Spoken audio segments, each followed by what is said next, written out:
It'd be cool if it did, you know? Let's make it. Let's make some magic happen.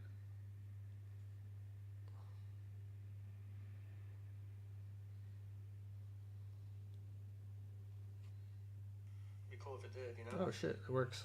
Cool. We're live. Um, so where do you want to start? You want to talk about Q4? Yeah, let's talk about it. Let's secrets to scaling your business in 2022. Well, let me ask you this, Jim. If you were a business owner going into September, what would you be thinking about right now?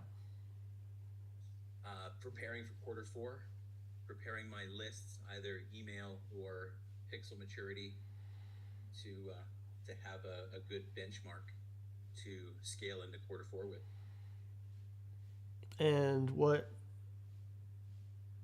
like sort of like advice would you give somebody like going into this month in terms of like growing their audiences? Well, I guess it really depends on the size of their brand currently. If they're starting from scratch, then you got to start somewhere. And so, content. I would also really keep in mind that as these social networks have evolved, you've got users that are jumping from one platform to the next.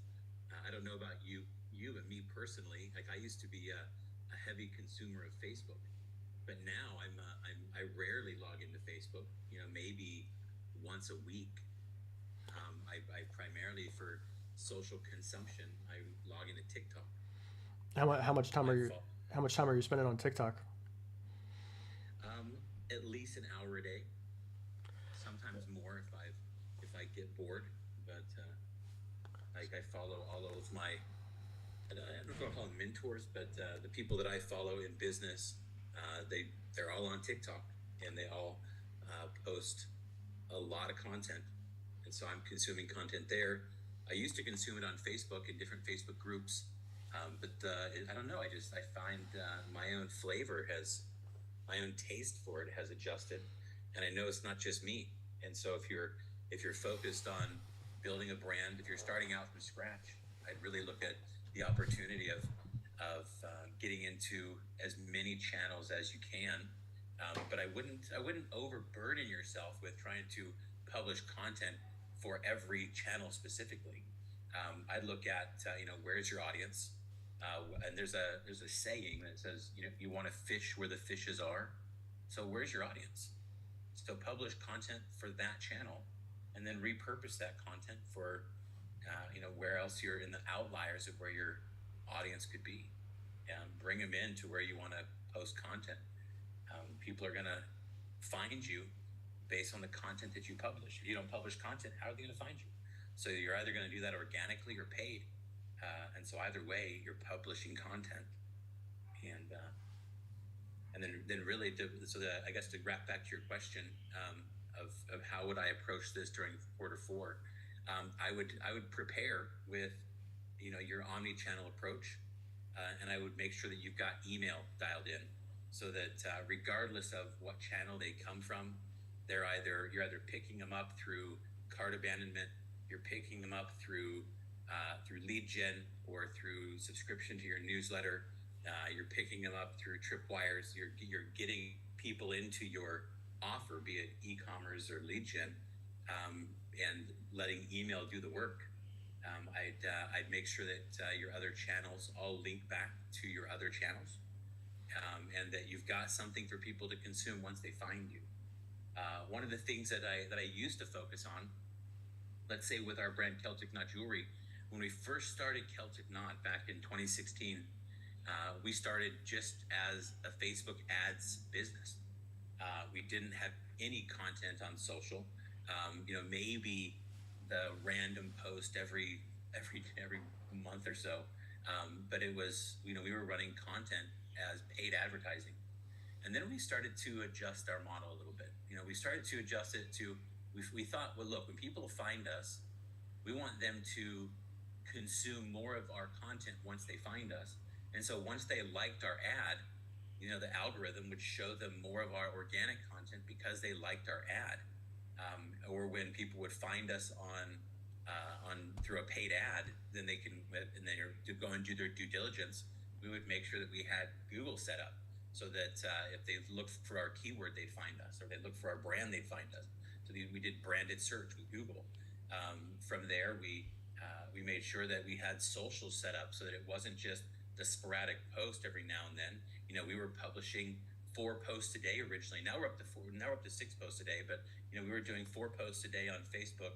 That evolved to doing additional 3 posts per day on Instagram. That evolved further into 280 pins per month on Pinterest.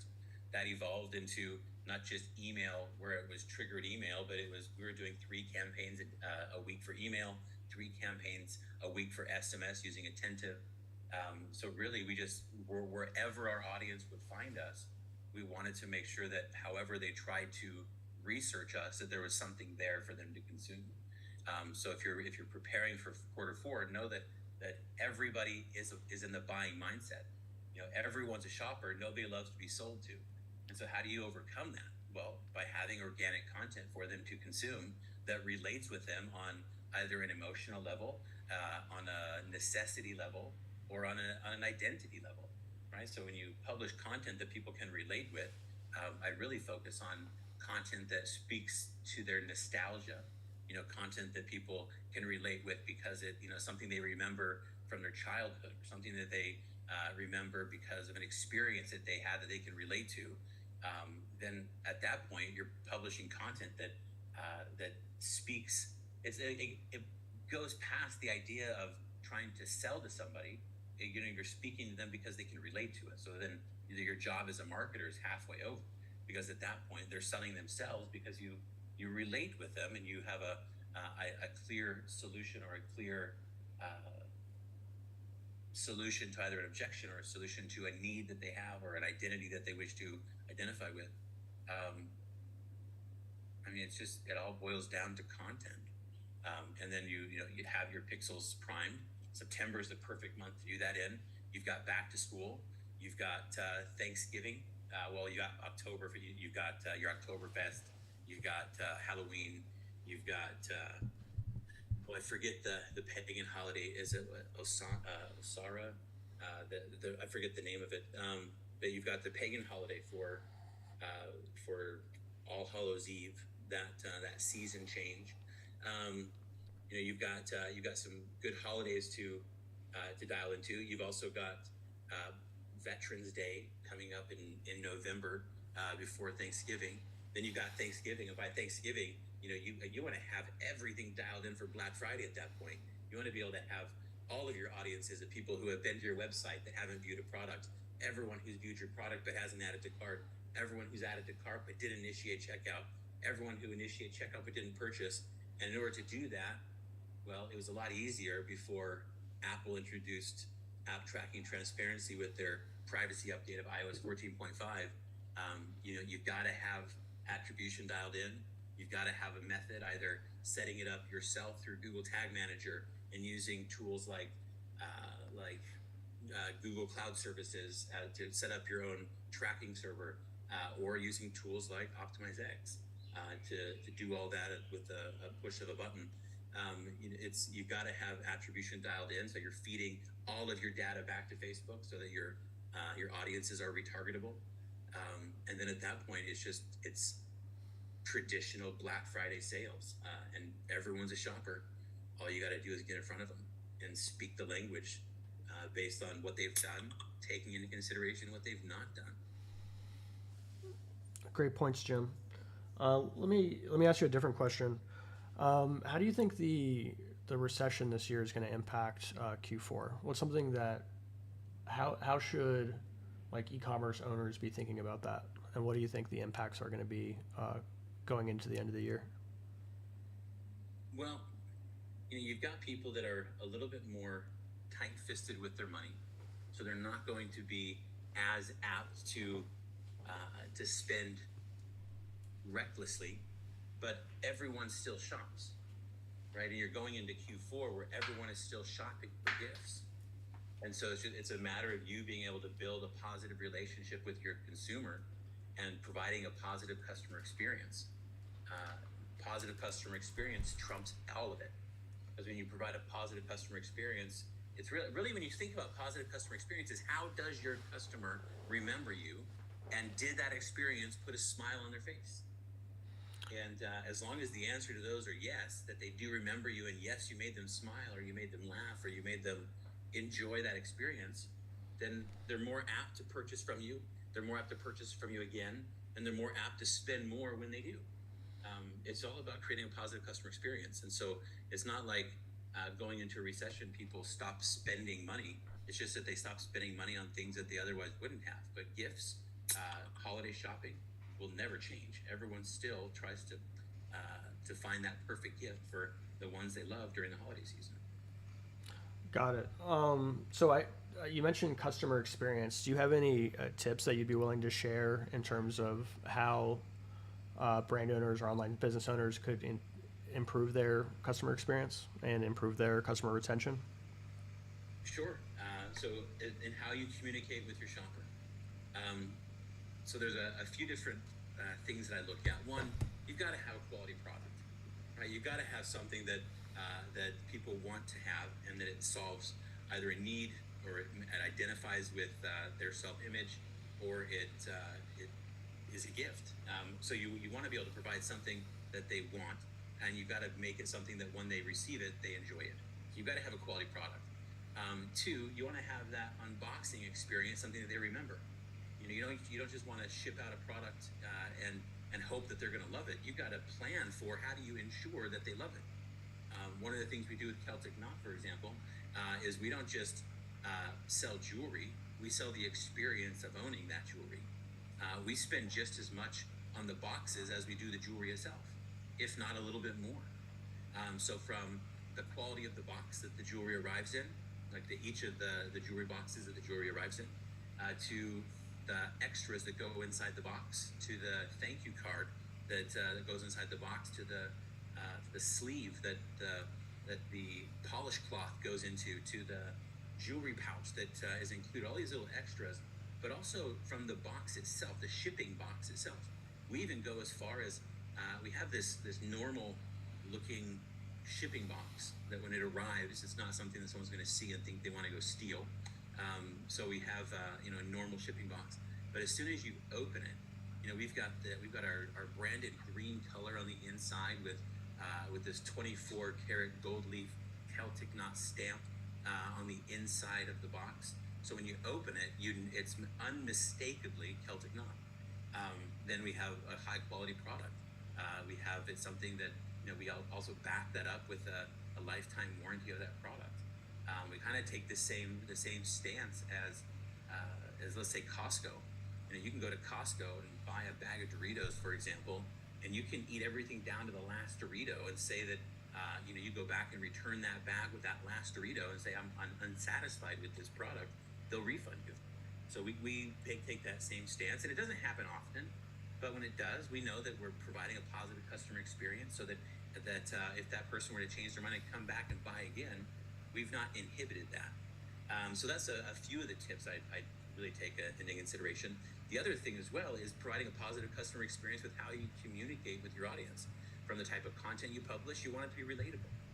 When they reply to that, when they post comments to that content, you want to have somebody there, and not just automation. I mean, automation is great if you've got the replies dialed in, but really like taking the time to reply to every comment, and not just a comment with or a reply to those comments like, okay, thanks, got it, or like take time to read what they wrote and mirror their reply. So mirror your reply with what they said. So if somebody says amen, say hallelujah. So really taking the time to make sure that they feel seen, heard, felt, acknowledged, understood.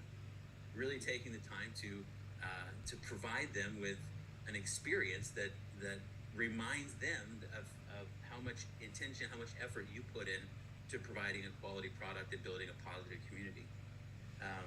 So really, it really boils down to how you communicate with your audience, the type of content you publish for that audience, how you respond to them, and the type of quality of the product, and even the unboxing experience and the post-purchase experience of your shopper.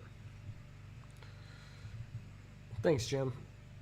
So of course. you told me a little bit about your abandoned checkout strategy, and that's something that I've not seen very many e-commerce brand owners do. I was curious if you could talk a little bit about that and like how you came up with the solution, like what it is, and you know how you arrived at beginning to call abandoned checkouts. Sure. So back in several years ago, this was in 2008. I moved to the Philippines for the first time. We had a business that well, we had a business called the Grant University, where we sold an online digital product for it was education. We taught people how to get grants, and at our peak, um, we well, I guess we were sending out of all of the buyers that we had. We were working with affiliates at the time. All of our traffic was coming from affiliates. There was no Google Ads, right? There was Google SEO. There was no Shopify. There was no Klaviyo. Our website was built by our in-house team. Our servers were inside our office. There wasn't cloud computing. So it was a different beast at the time, different ball game.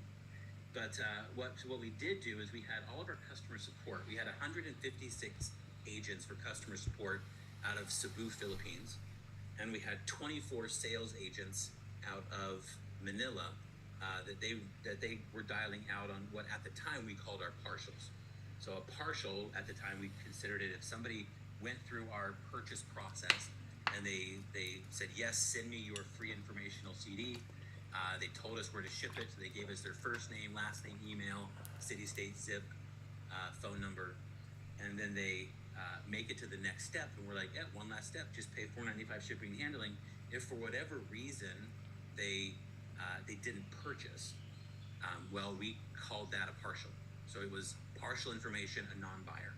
So those all went to our call floor in the Philippines, in Manila. And at the time, our conversion rate on these were retardedly high.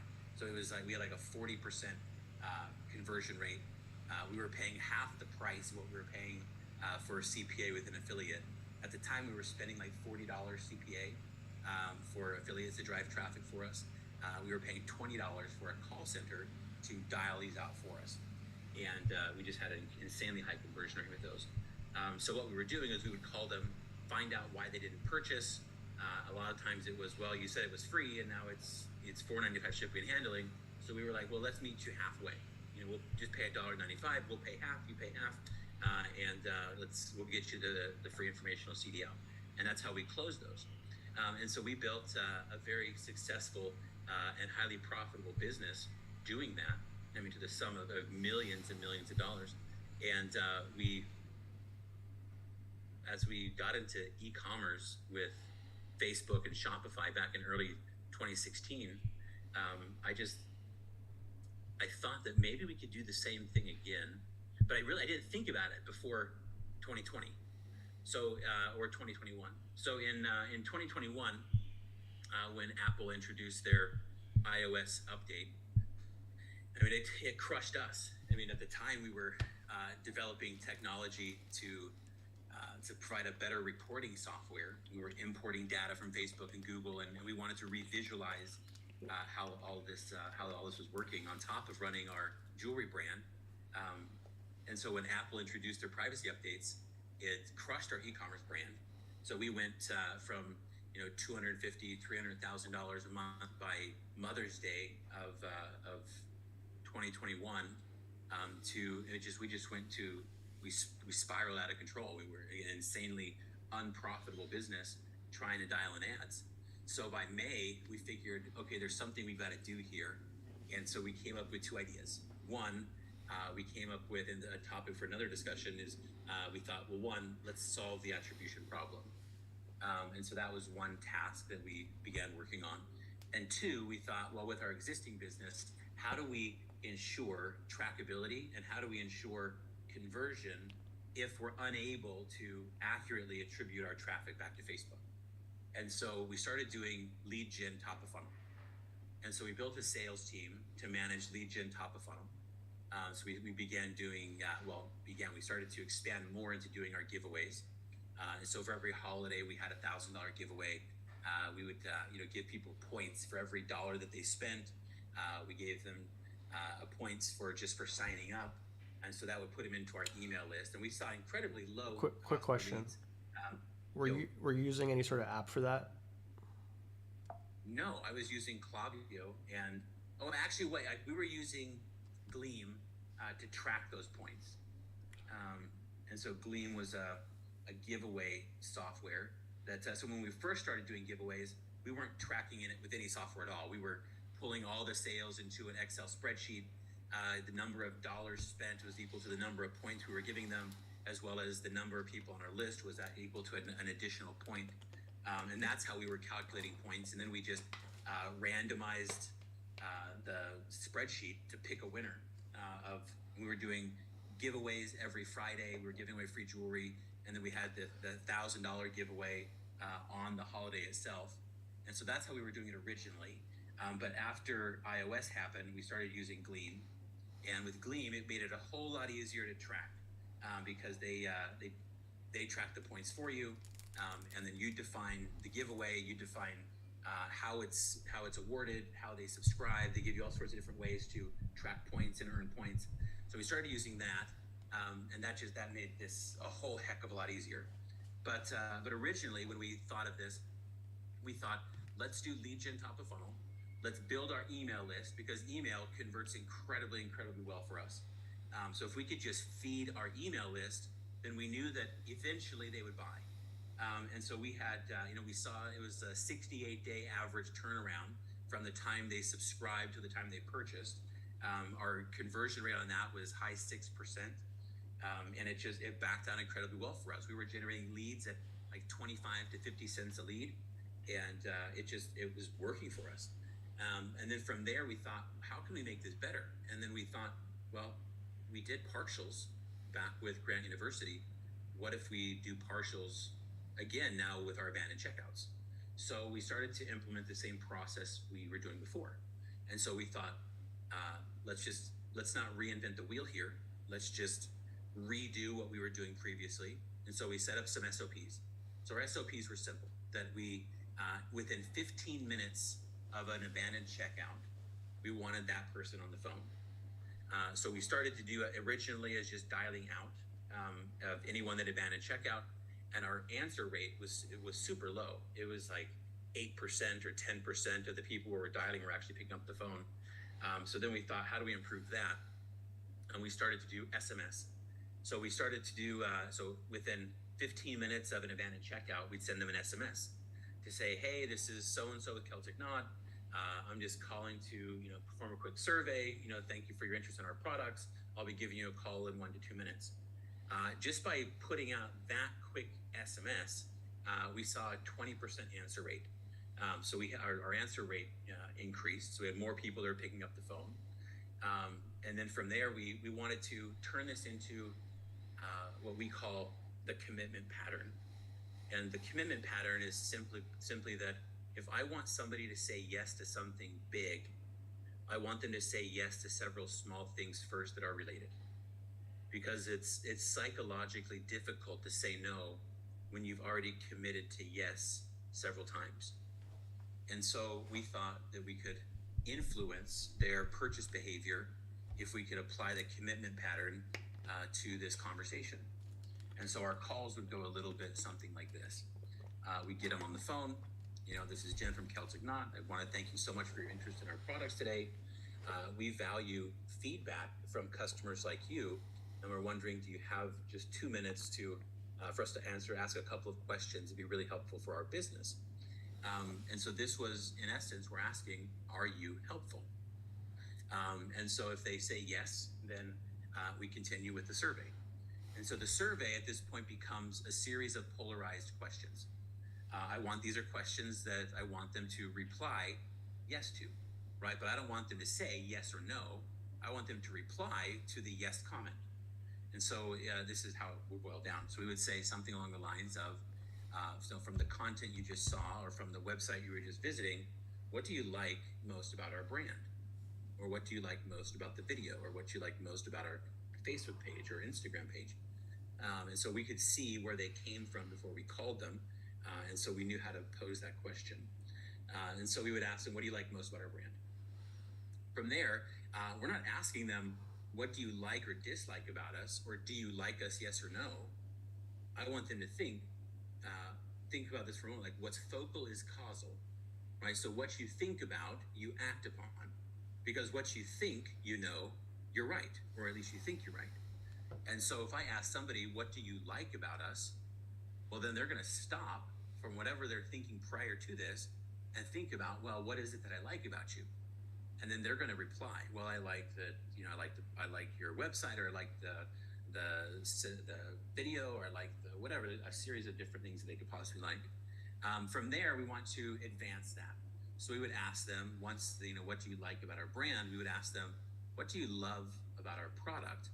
And so depending on what product they saw, if they saw our Celtic knot pendant, or if they saw our Celtic magic earrings, or if they saw, you know, see what one of our different products, we knew what the product was. So we would ask them, you know, what do you love most about that product? And again, it's polarizing, right? It's what do you like about it? Well, what do you love about the product? What do you like about the brand? At this point, it's, you know, they're continuing to reaffirm that they like your product, they like your brand, and they're going to think of things to say to be helpful for this question or for this survey. The next question would lead into the purchase objective. So we would ask them, we would answer that for them. We would ask them, who are you buying this for today? Are you buying it as a gift for yourself or for someone you love? And so again, it's where we know it's the holiday season, and we know that people with us, we sell jewelry. So people buy jewelry as gifts, right? And so they're either gifting it for themselves or for someone they love. And so we already know that that's the reason they're buying. We're just reaffirming it for them of why they're buying it. Then from there, we stop the conversation. We stop the survey with a question that allows them time to reply of what stopped you, what changed your mind today. You know, so you like XYZ about the brand, you love XYZ about the product, you're buying this as a gift for someone you love. You know, we repeat that name or the relationship of who they're buying that for. And then from there, it's, you know, what happened? What changed your mind? Well, the next thing that follows, you give them time to answer the question. The next thing that follows is they're going to tell you what the reason is. You know, so it could be, well, it's too expensive, or I don't have money for it yet. I got to wait till payday, or the shipping is too slow, or the shipping is too expensive. A little bit of price shock. So whatever their reply was, you know, we would ask them a couple more questions around, you know, can I put you on hold for just a couple of minutes? I'm going to go back to my manager. I think I can do something about that. Give me just a minute or two. We put them on hold for the next 30 seconds. We come back and we say, hey, great news. I've just asked my manager, and he's given me permission to give you a 15% discount on your order today, if that was the reason that they didn't purchase, right? So if it was too expensive, then we give them a discount on their order. If the shipping was too slow, then we give them free expedited shipping. If the shipping was too expensive, we give them free shipping. If they didn't have money yet, then we put them into a 4 easy pay payment plan through either Shop Pay or Afterpay. And so it was, we'd overcome their objection by listening to what their objection was to begin with. And so at this point, as soon as we give them the resolution to that, you know, I've just been authorized to give you a 15% discount. Do you want to put that on a Visa or MasterCard today? And even that question in and of itself is highly polarizing, because we're not saying, is that okay with you? Yes or no. Do you want to move forward with the order? Yes or no. We're still giving them two choices, because the way the human psyche works is we tend to look at things in parallels of two, right? In dichotomies, up and down, left and right, good and bad, light and dark. You know, we look at things in polar opposites, but in pairs of two. And so when I ask somebody, you know, do you want to put this on a Visa or MasterCard today? We're kind of tricking their psychology a little bit to still giving them the option of having two choices. It's just that these two choices result in either a yes or a yes. And so from there, we would close the sale. And then that would result in, so this, in addition to doing the same thing for order confirmations. So we would get on the phone within 3 minutes of somebody completing an order. We want to verify that we're sending it to the right place. Since the call is recorded, it works great for chargeback mitigation, so that if somebody were to say, hey, this wasn't me, this is fraud, well, actually, we've got the call recorded. It's not fraud. You're committing consumer fraud, and we will win our chargebacks. But that's not the real reason why we're calling. That's just a good foot in the door. We just want to call and confirm the order. Really, what we're doing is I want to upsell them, right? So depending on how they reply to the question, who they're buying this for, if they're buying it for themselves, then we would give them an upsell to complete the collection for themselves. If they're buying it for somebody else, then we want to get them to buy the same things for themselves or to buy more as gifts for others. If they bought a whole collection already, then I want to sell them a related collection of another jewelry collection. And so it really boils down to who they're buying it for and what they purchased. And that would result in additional upsells. And then we do the same thing for people that leave 4 and 5 star reviews. So if you leave a 4 or 5 star review, we are on the phone with you that same day within 24 hours to thank you for your review, and put you into our loyalty program, and also to invite you to share that review on your social media, not just on our website or on Facebook. We want you to share that on your wall, and we would give them a discount code valid for either 30% off if they want to repurchase, or 15% off for their friends if they purchase. That would also give them a 15% kickback when their friends purchase. And so all of this resulted in a 17% boost in revenue for us. This was just additional top line revenue that otherwise wasn't there. And it's not like we had to implement too many additional things on top of it to achieve this. We still had email that performs incredibly well. We still have SMS that performs incredibly well. We still have retargeting that performs incredibly well. We just had an additional channel that was now producing an additional 17% top line revenue just by getting people on the phone. Wow, that's amazing. And quick question on that: can you remember the moment it started working? Like you had this idea, you had this epiphany, you put it into action, and then suddenly it's working. Do you remember what that moment felt like? Well, when we first started to do it, I thought that we had failed. So I came up with the idea in May of 2021 to reinstitute all of this or re-implement all of this for our e-commerce brand. And then we hired the team. I think we started with 5 agents. So we placed the 5 agents on top of a team leader who was our in-house team leader. And we had them start dialing out on top of funnel lead gen. That just the top of funnel lead gen, it just wasn't working for the phones. It was working for email, it just wasn't working for phones. And so I thought, oh man, we had failed. And then by August, we had made a pivot. So they were on the phones in July, dialing outbound lead gen. In August, we said, you know what, let's do outbound for partials or our abandoned checkouts. Let's do outbound for our order confirmations. Let's do outbound for our reviews, and let's invite people that people are engaging with our content to call us, to message. And so we thought, let's do that. And so that started in August. But August for us was a break-even month. And so we didn't lose any money in August, but we didn't make any money in August. It was a little bit better than a wash for us. In September it clicked.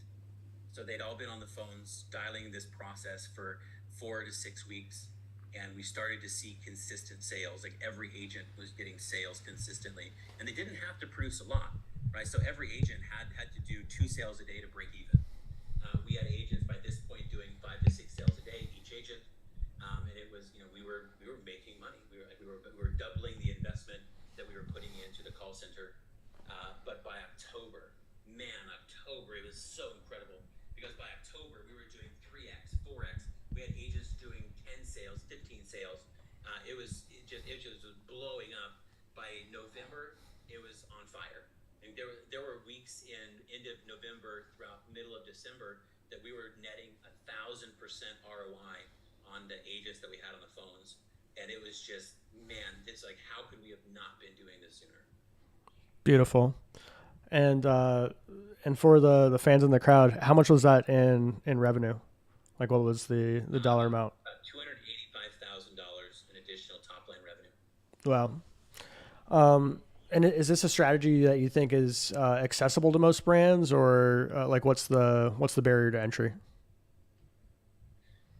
Barrier to entry is going to be that stops you from doing it, right? If you do customer support, then your customer support is either an expense to your business currently, or you're a startup and you're the man of many hats and you're tackling this on yourself, right? So to do this, it just requires some hands-on elbow grease. So you could either do this yourself by watching your abandoned checkouts in Shopify, by monitoring your comments in Facebook Business Manager, by monitoring your emails and your live chats if you have live chat, by monitoring your reviews and monitoring your purchases. And so it doesn't. So you can do it yourself. But obviously, if you want to achieve scale in this, then you're going to need support. And so if you either have a team already, and if you do, then fantastic. It just requires some automation for different technology. The different technology we use Zoho, Zoho CRM and Zoho Desk. You could use Zendesk, you could use Salesforce. There's a wide range of different CRMs that you could use. You just need to be able to synchronize your Shopify abandoned checkouts and your Shopify orders. You need to be able to synchronize your Facebook comments, Instagram comments, and Facebook messages. You want to be able to synchronize your email and your live chat on your website if you have it. And you want to be able to synchronize your reviews. And you want to be able to do outbound automation for text message and phone calls. And so we use Twilio for text message. We use RingCentral for phone calls. We use Zapier to sync Luke's reviews to Zoho. And then we have a custom app that we built for Shopify to synchronize with Zoho. And then Facebook automatically synchronizes with Zoho. So that way we had a central database of all activity that was happening across all of our different platforms, so that we could monitor it and we could provision those leads or provision those we considered them leads for every activity that was happening. We wanted somebody that was on it, and we round robin them to the different agents. And so we started out with 5 agents in July. We kept it at 5 agents in August. We increased it to 8 agents in October. We had 10 agents in November. We had 12 agents in December. And it was just, it was incredibly profitable, but it did require some technical setup. And so when we first started it, we didn't know how to get all of this set up. We just knew what we wanted. And so we had outsourced a lot of this work to different vendors in India to get all this set up for us. It took a little bit of time to dial it in, but eventually we got it dialed in. And so again, it's things that if you're technically savvy, then it's not a difficult thing to do yourself.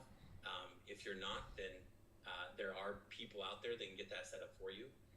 And if you want to be the one to tackle it head on yourself, I mean, by all means, there isn't a barrier to entry other than your eagerness to get into it. This is just an additional way of creating top line revenue that doesn't impact your other channels. Got it. Yeah, I love that. And like I said, besides you, there was only one other brand that I've seen do it. I think a few more might be catching on now, but seems like a huge opportunity, especially going into Q4.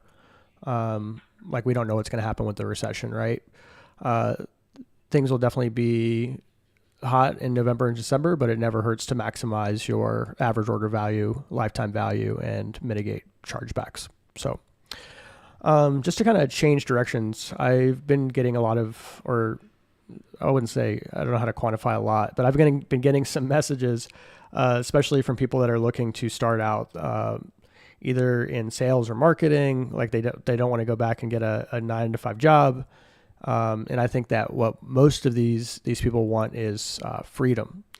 So I want to talk about that for a second. What advice would you give somebody that doesn't have the same skills that you do? Maybe they don't know how to do marketing and sales. Maybe they don't have decades of experience in marketing. Like what advice would you give the person that's trying to create more freedom in their life, especially now in 2022? That's a really good question. Thanks. How would I answer that?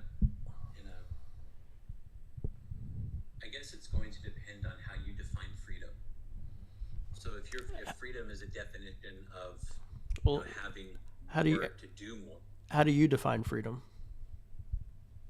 to have the choice to do what I like when I want, without the contingency of somebody else dictating that for me. I like being able to travel. I've lived in Thailand for several years on a tropical island of Koh Samui for 5 years, until moving back to Philippines to build out our call center and build out some of these other projects I'm involved in. So freedom for me is the ability to make a choice, and that sometimes that choice relies heavily on the projects I'm involved in or the financial capacity of be able to make that choice. So let me think. Let me think of this question again. So if somebody's looking Ima- to Imagine that like an 18-year-old kid comes up, he's on the street, uh, comes and finds you, and he's just like, "Hey, man, I heard you're the guy to talk to about internet marketing stuff. Um, I want to be freedom. I want to have freedom, but I don't know how to get there. Like, I want to be able to be free. I don't want to work for anybody. Like, where do I start?"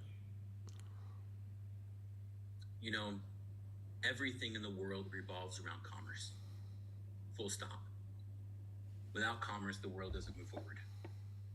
So even if you're a content brand, or you want to be a YouTuber, or you want to be a TikToker, you either are going to get brands to endorse you, they're going to push their commerce, or you're going to have merch of yourself to push your own commerce, or you're going to learn to tell stories, to be a storyteller of the products that you sell to push commerce. And so the world revolves around commerce. And so learn to find the products that people are already going to buy. I would look at, so this is why I love jewelry, because everyone buys gifts. But there's other things that you could look into is either selling hobbies. So you can go look at what are the trending hobbies, or just go through the list of what are the hobbies that you relate with the most. And then find products that are already moving on Amazon. Find products that are already moving on Alibaba or AliExpress or 1688. 1688 is like the Amazon of China. So you find products that are already moving, and then back out those products onto Facebook. Are they being sold already? Is it highly saturated already? If somebody's already selling it, there's a good chance that you probably don't want to be selling it also if you're just getting started, because you're going to run into competition, meaning it's going to cost you more to promote that product because others are already promoting that product, and there's a high likelihood that they have a lot more budget than you do to sell that product. So find things that people aren't selling, but that people are buying. So find things that aren't selling on Facebook. And I say Facebook is just as this one medium. I mean, TikTok is a great medium as well. So TikTok, it might be a little bit more challenging to find if products are saturated or not. But to find if a product is saturated on Facebook, it's just simple. Type the name of that product, or type that product into a search bar, and find how many times that product is sold by different brands. If you can't find it, there's a good chance that you're not going into a saturated marketplace. And so once you find a product that has movement on Amazon or Alibaba or AliExpress, then learn to connect with an audience. So learn to tell stories. Buy that product. Shoot videos of that product. Shoot videos that show the solution that this product provides. But then, and I would also invite you to not think of it in the sense of there's a lot of marketers that look at it as problem solution, like what's the problem that exists and how does your product solve that problem. I would look at it as what's the problem, and then what's the reward of solving that problem, right? So what would be the life change? Like what would be the benefit in their life for having solved that problem? And Perry Belcher put this perfectly. He says, turn up the pain and then offer the reward, right? So put some salt on the wound and then offer the reward of having cured that problem or cured that wound. And so you've got to learn how to write content. You got to learn how to shoot content. You got to learn to communicate with your audience and test. And the thing with this is that you can start out organically, right? So you can start out by publishing content on Facebook, on YouTube, on TikTok. You can start out by sharing it, and then just give feedback from your audience. Give feedback from the people that are seeing it. If you don't have an audience yet, then great, run some ads to it, run some low budget ads to it, and then get initial feedback of what people are saying about it. You don't have to start out expensive. One of the biggest things I see with brands that just try to get started is they come up with an idea that they think is this incredible idea.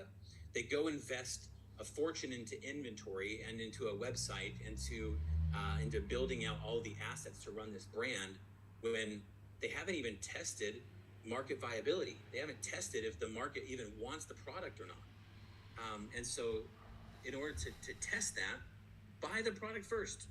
Go shoot some videos. You've got to be able to sell yourself on the product before you can sell it to somebody else. And not just sell yourself in the sense that you're going to go buy a lot first and then overburden yourself with massive amounts of inventory.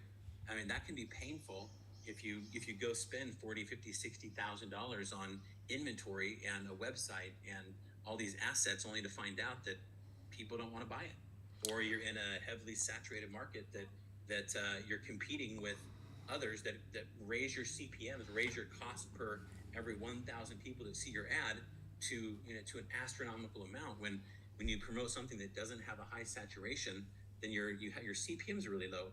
When you're promoting content that doesn't exist anywhere else, your CPMs are low. If you're constantly testing new content, your CPMs are really low. And so it's a matter of testing, but you've got to just go buy the products that you think that will work, and to gauge that, again, find products that are already moving, have it relate to a hobby. And the reason I say a hobby is because people will spend and spend and spend on the things that they like, the things that entertain them, the things that they identify with. And so when you think of it in the sense of a hobby, like just to give you an example, if you're into model airplanes, right? So there's all sorts of little things that can be related to model airplanes. You're not just selling the kits, but you're selling the paints, you're selling the glues, you're selling the stands, you're selling the cases, you're selling the little figurines, you're selling all the little things that relate to this particular hobby. And so these are all potential upsells. And so when you're thinking of selling a product, an idea here is that you wouldn't think of just selling a single product. Think of products that you could easily bundle with that product. And so, buying bundles or selling bundles is a really good way of enhancing your average order value. So the more you make on a sale, then the more aggressive you can be on your advertising to crush your competition, to be able to afford the high CPMs, to be able to get into a more competitive niche or a competitive marketplace. So back to the question of where do you get started? You got to research. And so you got to find something that you're passionate about, or that you at least have the ability to create content for. And even if you're not fantastic at creating content, well, nobody is when they get started. You got to get started. You got to test the waters. So buy the product, shoot videos of that product, shoot videos of the problems that product has, or that people have, that this product solves the problem for, and then showcase the lifestyle of what it's like when that problem is solved. And so learn to tell stories, learn to be a storyteller. I forget who coined it. I wish I coined this, but learn to be a story seller. And from there, it's just a matter of trial and error and reiterating on what works and what doesn't, and continue to go.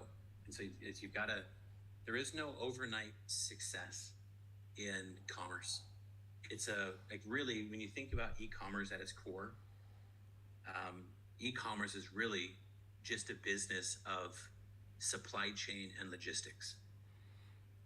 At its fundamental core, e-commerce is supply chain and logistics, meaning being able to source the product and keeping the product in inventory and being able to get that product out to the consumer when they buy it. Outside of that, it's storytelling, being able to run ad campaigns or organic content campaigns that gets that product in front of people at a time when they're ready to buy. And the only way you're going to know that is by testing. And so there is no magic sauce. There isn't a or magic secret that, if you just follow this step, you're guaranteed success. It doesn't exist. And if anybody tells you that, they're probably just trying to sell you something. Really, I would look at it as if you want to get into this, if you want to get into commerce, if you want to create freedom for yourself, you've got to be diligent, you've got to be disciplined, you've got to be dedicated, and you've got to be willing to suck it up, because in this game, there's a lot of failure. Like I didn't get to where we are with Celtic Knot by overnight success. We got Celtic Knot to where it is by a lot of failure. When we started in 2016, we were drop shipping. So we didn't have warehousing of our own product. We couldn't control the quality of the product. We couldn't even control how quickly people got the product. We were just trying to learn Facebook ads. And we ran the campaigns first in December of 2016 with mild success. I mean, hardly any success. We couldn't figure out ads. We hired a coach, and we paid him $10,000 to teach us how to do Facebook ads. And sure enough, we started the next campaign for Valentine's Day of 2017. We did $128,000 in sales in less than 100 days. And I thought that we were on top of the world. I thought that we had cracked the code. We had figured this out. This is going to be amazing. We're going to keep on scaling this forever. And only to find out that, nope, when you can't get product in your consumers' hands in 2 days or less, they're going to cancel. They're going to complain. And we had problems with fulfillment where it was taking up to 2 months to get people their products. So that caused problems with merchant accounts, and that caused problems with Facebook turning us off, PayPal holding our money, merchant accounts shutting us down, Shopify shutting us down, to just getting back up and saying, okay, what did we learn from this? How could we have made this better? What could we apply to our business now, learning from this failure so that we don't fail again? And so with the next round, we figured, look, we need to get better with fulfillment. And so we hired a sourcing agent that cut our fulfillment time down from 2 months to 2 weeks. But then we couldn't control the quality of the product.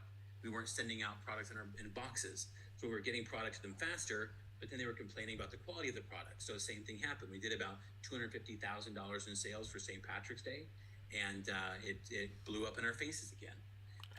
And so from there, we're like, well, how do we solve this again? We decided to start to include boxes and started to include little cards. It had a gift code on the back of the card for 30% off their next purchase, but it was also like an introduction to the Celtic belief system and what this product means and the magical powers of this product, just to enhance the story. So when they received the product, it was a continuation of the ad or the video they had seen that they purchased the ad from. And then that helped out a lot. But then we were still running into issues until finally, in 2020, we thought, let's bite the bullet and let's go buy our own inventory. So from that point, we spent $185,000 on jewelry. We brought that to our warehouse in the U.S. And from there, it's been, the rest is history. And so from there, the brand has never had any issues with processing. There's been no issues with Facebook. In fact, our Facebook quality score, our page quality score, is a 5.0. There are times that it goes down to like a 4.8, 4.9, but then it quickly goes back up to a 5. And that's because the way that we manage our customer support. That's the way that we manage our community engagement, or the way that we manage our customer experience. And so there's a lot of benefits around that. With how we just keep our pages up. So our pages stay up, our ad accounts never get shut down anymore. Our processing always stays up. We haven't lost PayPal in years. We haven't lost Stripe payments, Shop Pay. We haven't lost Shop Pay in years. We haven't incurred any issues with anything being shut down. And that's a result of putting the attention into providing a positive customer experience. And so it's just getting started. You got to start somewhere. So start small. Start with one product. Build an offer for that one product. And then when you find one product that moves, that has some traction, build a bundle around that one product. And you may not find that one product initially. So be willing to test. Once you go through that first product, okay, what's the next product? And so once you find that click with that one product, then build a bundle around that one product. And if that bundle works, then build another related product and product bundle, so that you move on to 2 products, and then 3 products, and 4 products, until ultimately I think we have 57 products with Celtic Non. But with each one we tested individually, and we know that they work because we put in the time and the attention. We listen to our consumer to know that this is what they want. But it didn't start out this way. It started out much different.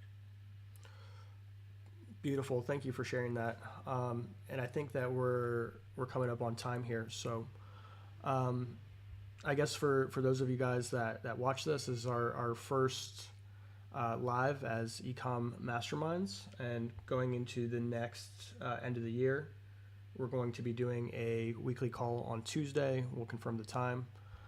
Jim, is there anything else that you wanted to share or talk about before we close the call today? Thanks for attending. Thanks for listening. And I enjoy sharing my stories, and I enjoy sharing our experience into e-commerce. And we've sold several different products, from garden gnomes to baseball jerseys to wine openers to women's jeans and apparel. We've sold several different things that have got us to where we are today. And it's a matter of tenacity and never giving up, and just being disciplined about continuing to keep going even when it gets hard. And then find people that relate with you. Surround yourself with people that support your journey. Entrepreneurship can be lonely, especially if you're in a state of you can't figure out what works, and you seem to try everything. All your ideas just don't seem to come to fruition or come to the expectation that you have for them. Surround yourself with people that are where you want to be, and there's a good chance that they have some insight that they can share with you, that they probably were in your same shoes. And so just keep going. It's okay. It's okay to fail. Failure is a part of this game. Every failure is a critical KPI in our success today. And thanks for listening. Yeah, I totally agree, and I love your vision and your intention, Jim. So thank you for sharing that. Yeah, and going into next week, hopefully we'll have some people that we can do some fire seats with, and we'll be able to kind of interview them, see where they're at in their business. So if that's you and you'd like to join the call, and you'd like to be on a call with us to be interviewed to find out more about your business, then leave a comment. I'll reach out and we'll get something scheduled. All right, guys. Thanks for the call. Let's go ahead.